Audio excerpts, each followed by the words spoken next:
In 1984, Nintendo released Punch-Out!, a game that took the arcades by storm. The arcade game was a hit in all regions for Nintendo. In America, Punch-Out! Was one of the more successful arcade games during the post-boom period of the mid-1980s. The game was so successful, Nintendo made a sequel called Super Punch-Out! That released the same year. The franchise continued to see massive success in the arcades and became a household name. Nintendo chose to capitalize on their success and create another game. However, this spin-off was only released in North America. They called their spin-off Arm Wrestling.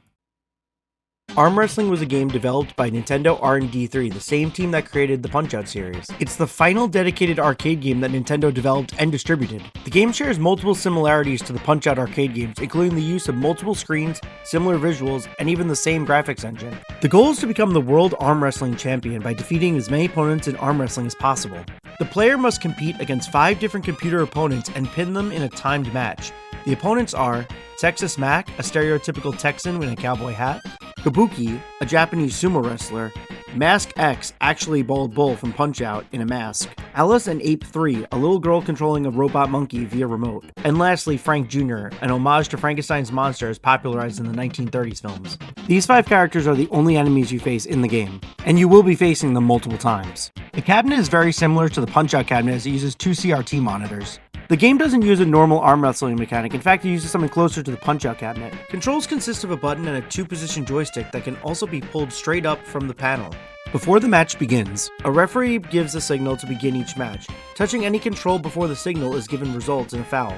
If the player commits 2 fouls in the same match, the game immediately ends. During the match, the player must attack the computer opponent by pressing left on the joystick. In fact, you should be mashing left the second the game begins. The game foreshadows a counterattack when the opponent makes a strange face, so definitely check the facial features of your opponent. Moving the joystick to the right at the proper moment causes the opponent to become briefly stunned. This strategy is vital to defeating your opponent, during which time the player can tap the button for bonus points and an increase in attack power. Against certain opponents, the player must move the joystick in a particular way to dodge surprise attacks. Some of these can even lead to an instant loss if they connect. In order to win a match, the player must pin the opponent's arm to the table within 1 minute. The game ends if the player is pinned or if the time runs out. After the 2nd and 5th victories, the player can earn bonus points by catching a sack of money thrown from above, pulling up on the joystick at the proper moment as it falls. Once Frank Jr. is defeated, the game begins with an increased difficulty and Kabuki is the 5th opponent rather than the 2nd. If the player wins a total of 20 matches, the tournament organizer declares the event closed due to running out of money. Sadly, arm wrestling was neither as popular or well received as the Punch-Out! Arcade games. One of the main problems is the gameplay itself. It didn't have the same staying power as Punch-Out!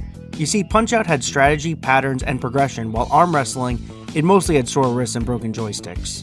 Arm wrestling never received a home console release like its predecessor Punch-Out!, which ultimately led to the game's obscurity.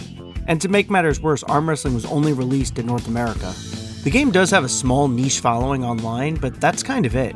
JC Fletcher of Joystick hoped that arm wrestling would be released on the Wii's Virtual Console service to widen its audience. However, this never happened. Anthony Birch of Destructoid said it was strange due to it not representing what arm wrestling actually feels like. Birch said he ultimately enjoyed the game, which may be due to its speed and the fact that he felt soreness in his arm after playing. However, he found it too shallow and short. I think if arm wrestling received a home console release like Punch-Out!, it would have been remembered more fondly. Who knows, maybe someday we'll see a release on the Switch too. The darkest nightmare hour, when not moon nor sun has risen, I take Zelda in my power. I shall keep her in my prison.